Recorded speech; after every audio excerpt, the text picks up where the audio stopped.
Sorry about that, my phone rang and I tried to write a message for me to call them back, but it stopped the video. So we're going to start from where I left off.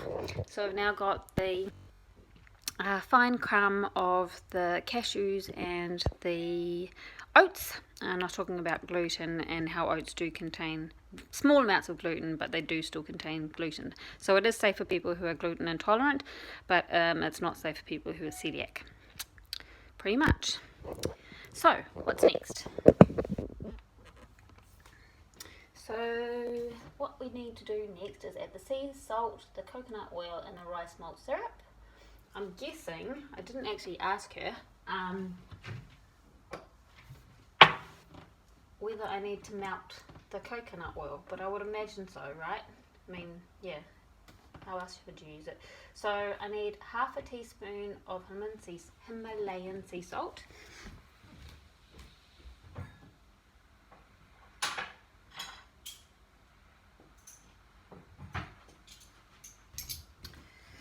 So, half a teaspoon of Himalayan sea salt. And this one I can just pull the top off, which just makes life a lot easier. So it's so pretty. If you haven't used Himalayan sea salt before, it's this really pretty pink colour. I don't know if you can see how pink it is, but and this is the fine. You can get coarse Himalayan sea salt too, which you can use in a grinder. So I'm using half a teaspoon, putting that in here.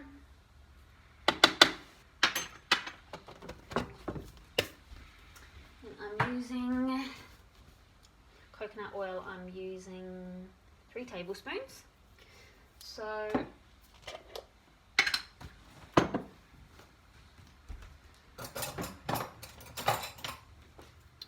don't have a tablespoon measure at the moment, apart from my little shot glass one. So what I'm going to do is, and I actually never, and I have to ask her actually, do you count it from when, do you measure it from when it's solid as the tablespoon, or do you measure it from when it's liquid? I'm going to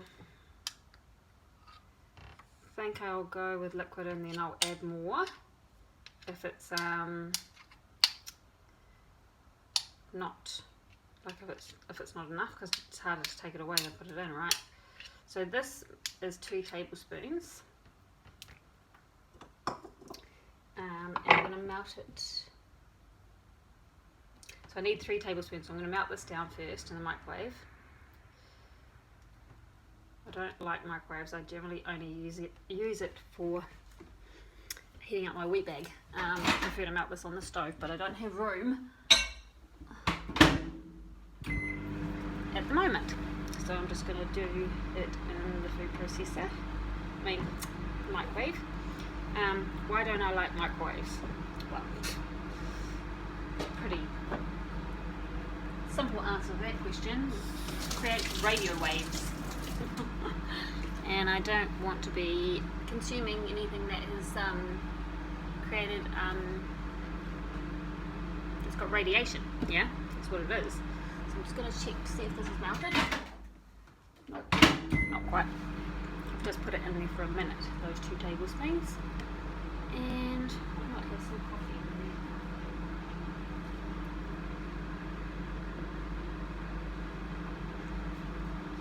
So I'm using, there's a few brands that I love to use just while that's doing its thing. Ceres Organics I've already talked about. They're an incredible New Zealand organics company. They've got a massive range. I'm also using, you can get them online, they've also got stores in Auckland, I think other places in New Zealand, and they also have their products stocked in the numerous places, Whole Food stores and even the supermarkets. So that's them. Look pretty. Cha-ching! Cheers. No, just kidding. So this is 2 tablespoons. Just drizzling that in. And then I'm going to do 1 more tablespoon.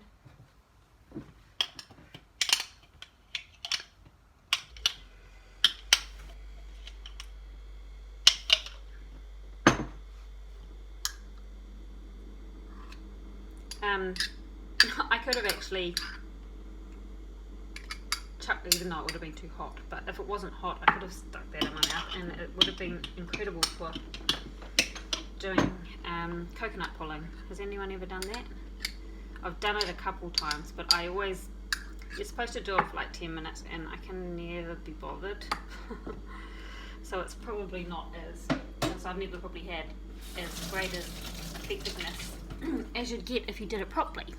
But I have found this most incredible new exciting thing. I'm always on the lookout for new whole food or plant-based products and natural ingredients and natural products and organic products, and I found this amazing, super exciting toothpaste that I'll write about on my website when I actually get around to it. It's just sitting there doing nothing much at the moment, but it is going to have all sorts of exciting things on there, including that toothpaste, which I'm super excited about, and it will be featured on my Instagram page, graced.co.nz as well. So yeah, I'll talk more about that, but it's actually based, its base is coconut oil, so that's really fun and really exciting. So let me just see.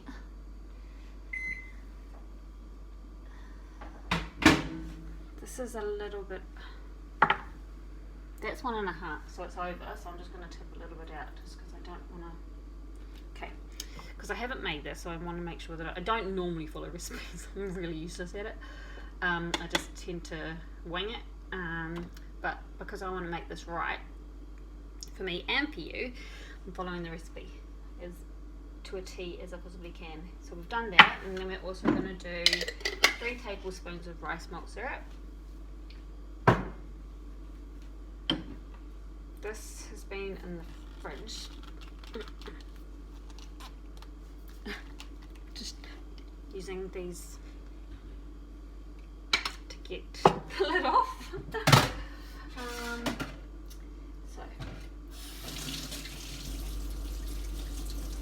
So yeah, so this rice malt syrup, like I was talking about before about which brands that I'm using. This brand of rice malt syrup and a number of the other things that I'm using here, well, a couple of them, are from Chantal.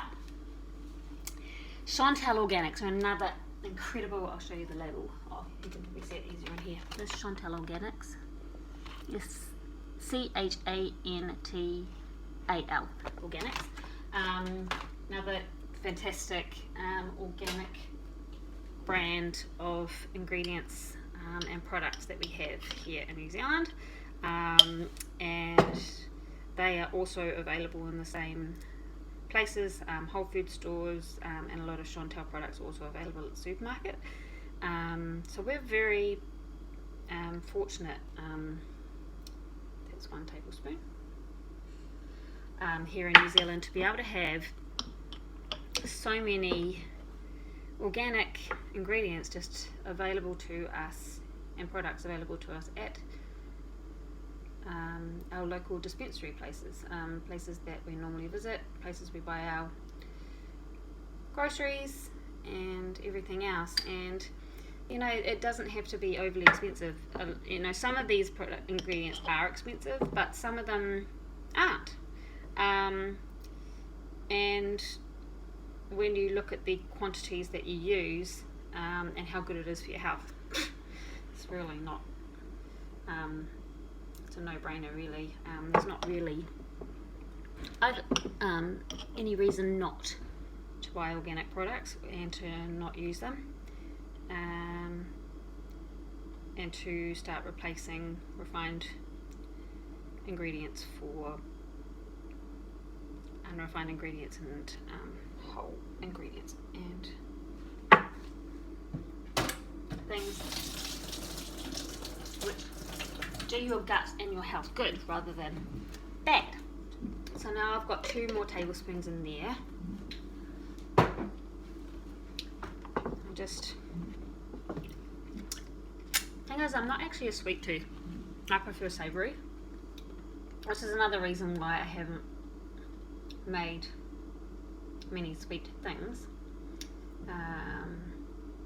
and I've spent money more on things to make raw vegetable and plant things, rather than the other way around. Anyway, came back to the point. So that was talking about Chantel. I've just put the rice malt syrup in there.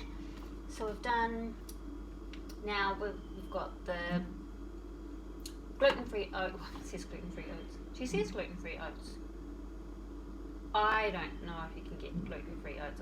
That's weird to me. But you can get lower. There's probably oats which have a lower amount of gluten than others, depending on the way that they've been processed and things. Anyway, so we've got the oats in there, the cashews which have been finely blended. Now we've got the Himalayan sea salt, the coconut oil, and the rice malt syrup. And what we are now going to do is blend on medium for 1 minute until smooth. Let's hope this dude can do this. I'm pretty sure the base will be right.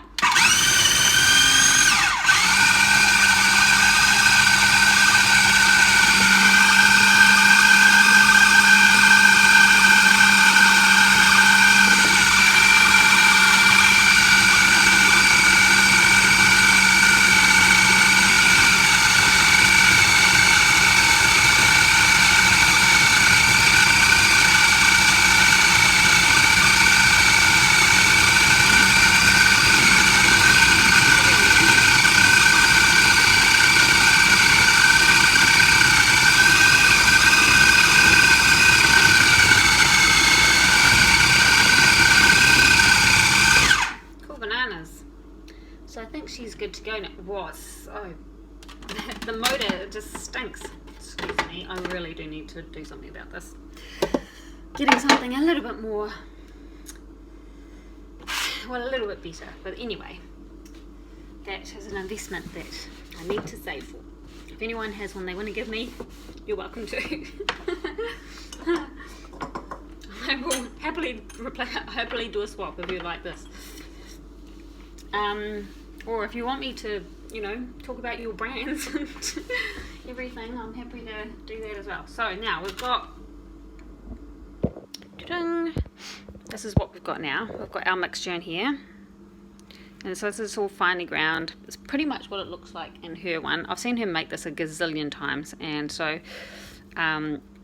I never pay much attention though while she's doing it. I'm normally just chatting. We're just talking and talking because she can do this with her eyes closed. Tastes really nice. So we're now going to put this in our tin. We're going to line the base of that, and we're going to press with the back of the spoon to make sure that it's flat and level.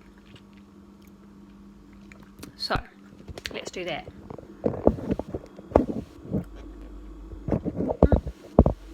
Try not to drop you down the side of the fridge. So I'm going to grab a spatula.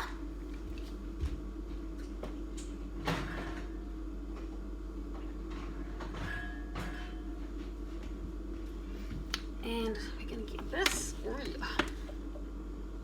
put it in here.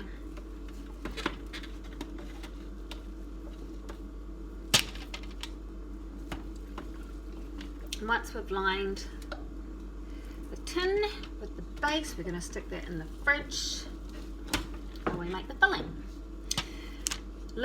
Olivia, I keep calling her Liv, but just Olivia Scott is who I'm talking about. And I'll talk about the Raw Kitchen while I'm just doing this. Most phenomenal human being. She is the owner, like I said, and founder of the Raw Kitchen here in Auckland, New Zealand. And at the moment, I'm sure she's going to go global. She's just such a flippin' legend. But yeah, so she started the store online initially, and she was making cakes, just raw cakes, which she was stocking to some cafes and restaurants, and people could buy them through her there. And then she opened her first cafe in Ponsonby. I'm trying to think how long ago that would have been. I think it's like maybe 4 years ago, 3 years ago, 4 years ago, I think. 4 years. I'm pretty sure it's 4 years. And she then opened a second store in Newmarket, and it's just doing so amazing.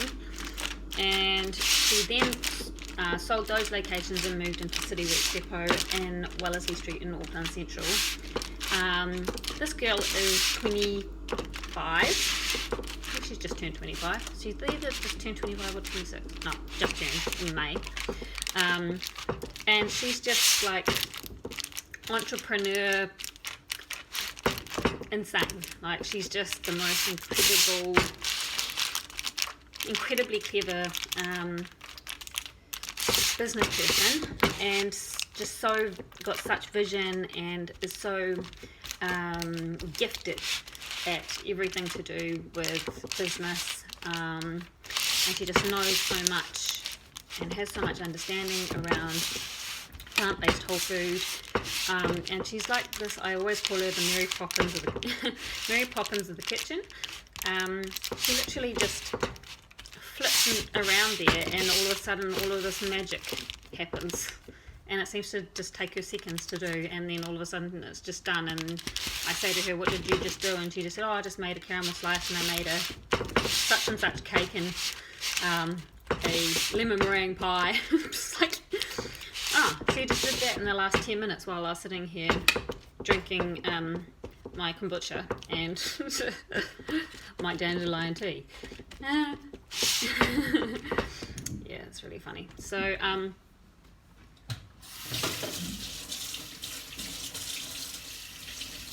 just washing my hands, and then I just press that down with my fingers to begin with, and then I'm going to do as I'm told and press it down with the back of a spoon.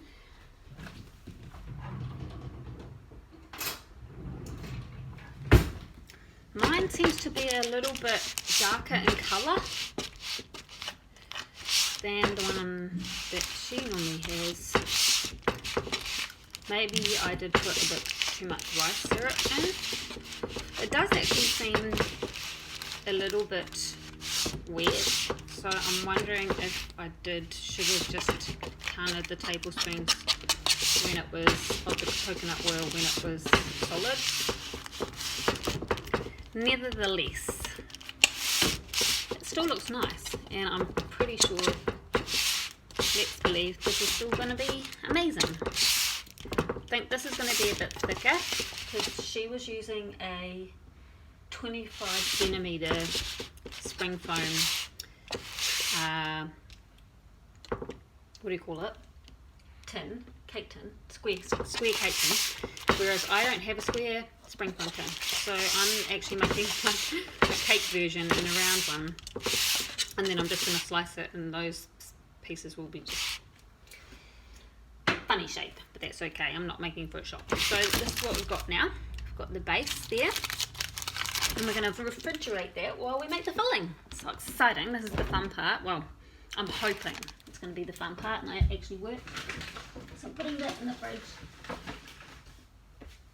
and she's just going to get a, this is my, what would I even call it? This is my like glow brew, my glow elixir. It's full of antioxidants. Oh gosh, coconut water, all sorts of amazing aloe, all sorts of amazing stuff for beautiful skin, healthy inside and out. And I'll talk to you about that another time as well. So just leave that at the bench just in case I get thirsty from talking too much, as I do. So we've got that in the fridge, cooling, and we are now going to make the filling. So to make the filling, we're going to place the coconut milk, tahini, rice malt syrup, vanilla bean, sea salt, coconut oil, and cacao powder in a high-speed blender and blend it for 2 minutes until smooth. This will be the test because I don't have a high-speed blender and I only have this. if it's not going to work in this, I might tip it into the food processor and give it a try in there. But we are going to start with this blender and see how we go. So I'm just taking this bit off, food processor off, and I'm sticking this bit on.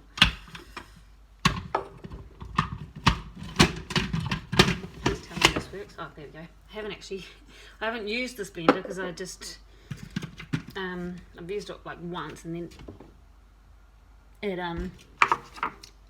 made me angry, and so I stuck it in the cupboard and never used it again. So here we go. Coconut milk. We are using 1 cup of coconut milk. I realised I need to get out my other measurements. Hold on.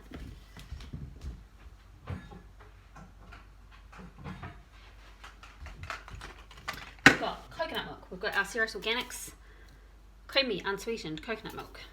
I need a can opener to open it. I don't know why they just don't make cans now with all of them with that thingy that you can just, like the, what do you call it, what do you call those things? No, it's in the back of my head. Spring tier lids, or whatever they're called. You can just have the little circle ring thingy and just pull them off, because can openers are seriously a nuisance. So I'm going to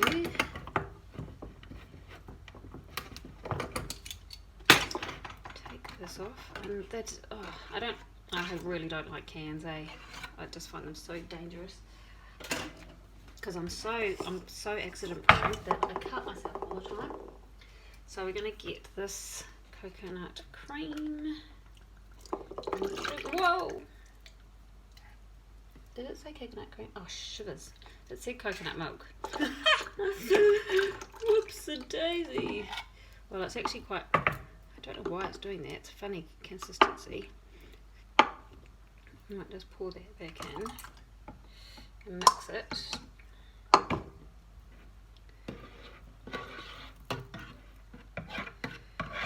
Oops, I'm supposed to be using coconut milk and I'm using coconut cream. Whoopsie daisy. Never mind. This is, hopefully it will still work. I reckon it's going to, don't you reckon?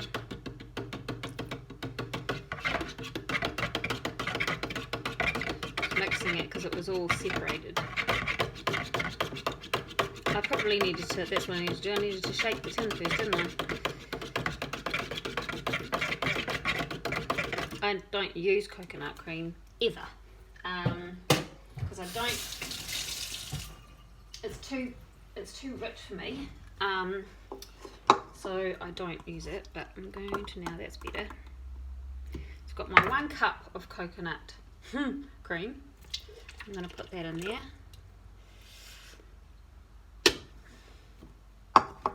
Stick this in the fridge until I've got something to put it in.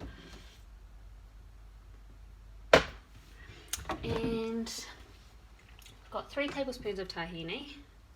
I'm using unhulled tahini. It is a bit more bitter than hulled tahini, but it's so much better for you because the hulled contains phytic acid, like a lot of the cases of nuts and seeds do. And if you don't soak them or have them unhulled, because you can't obviously soak, well, it's hard to get this.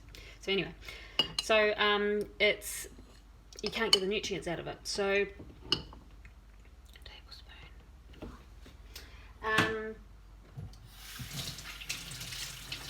So that's why I use unhulled tahini. I'm believing that she didn't actually specify which one in the recipe book. I've talked to her about this before though, and she told me exactly that unhulled tahini is more bitter. Depends what you're using it for. I'm pretty sure she said that she normally uses this. So we're gonna do, what did it say? 3 tablespoons. My little shot glassy thingy here does 2 tablespoons. That's just over 2 tablespoons. So I just need to do just under 1 tablespoon. The rest.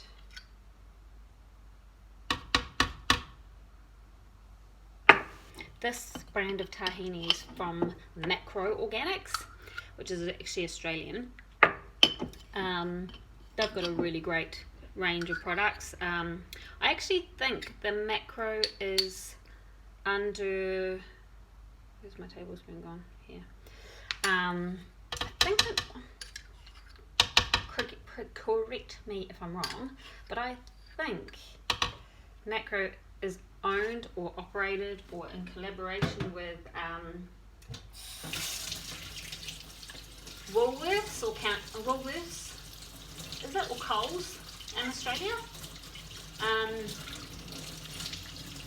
Must be Woolworths, because we have it in all of our Countdown stores here in New Zealand. Not sure if I've seen it in, no, I think I have. I'm sure I must have seen it in New World as well. But they do both organic and non-organic products, but they are all whole foods. So, you know, you can get the unorganic, non-organic nuts and stuff from Macro as well. But that's the Macro brand there. And this is organic unhulled tahini. So I've got our 3 tablespoons